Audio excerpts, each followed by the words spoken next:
তো চলো বন্ধুরা, একটা নতুন ভিডিও নিয়ে তার সাথে বলি প্র্যাকটিস প্র্যাকটিস প্র্যাকটিস, তার সাথে আনন্দ আনন্দ আর আনন্দ।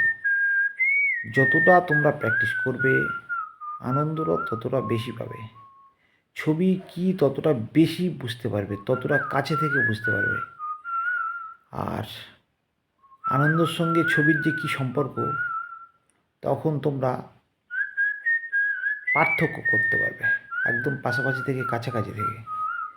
তো ওই জন্যে বলি, যে সমস্ত স্টুডেন্ট বলো, যে সমস্ত দাদা দিদি বা ছবিপ্রেমী মানুষ, তাদের উদ্দেশ্যে বলি, যাদের ছবিকে খুব ভালো লাগে কিন্তু তারা করতে পারো না, বারবার আটকে যায়, তাদের জন্যে এই সব ধরনের ছবি তারা কিন্তু খুব সহজভাবে, খুব সহজ টাইমে, খুব কম সময়ের মধ্যে, খুব সহজভাবে এই ধরনের ছবি তোমরা এঁকে মনটাকে কিন্তু আনন্দে ভরপুর করে তুলতে পারো।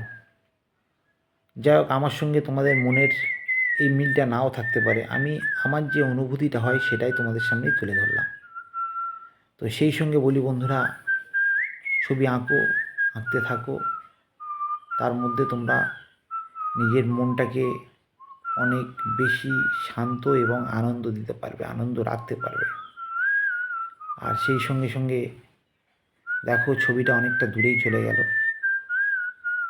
আর আমি আগেও বলেছি, এখনও পর্যন্ত বলছি, ভবিষ্যতেও বলবো, দেখো বন্ধু, সবার আগে প্র্যাকটিস, প্র্যাকটিসের কোনো তুলনা হয় না। তুমি যা কিছু করো না কেন, প্র্যাকটিস যদি না করো, তুমি বারবার আটকে পড়বে। যতটুকু দেখবে ততটুকুনি করতে পারবে, তার বেশি করতে পারবে না। যখন তুমি প্র্যাকটিসটা করবে, তখন তুমি এ ধরনের ছবি নিজে থেকে বারবার হাজার হাজার প্রতিটা পেজে করতে পারবে। খাতা তখন তোমার কাছে কম পড়ে যাবে। তো যাই হোক বন্ধুরা, খুব ভালো থেকো। যদি ভালো লাগে তো শেয়ার করে দিও।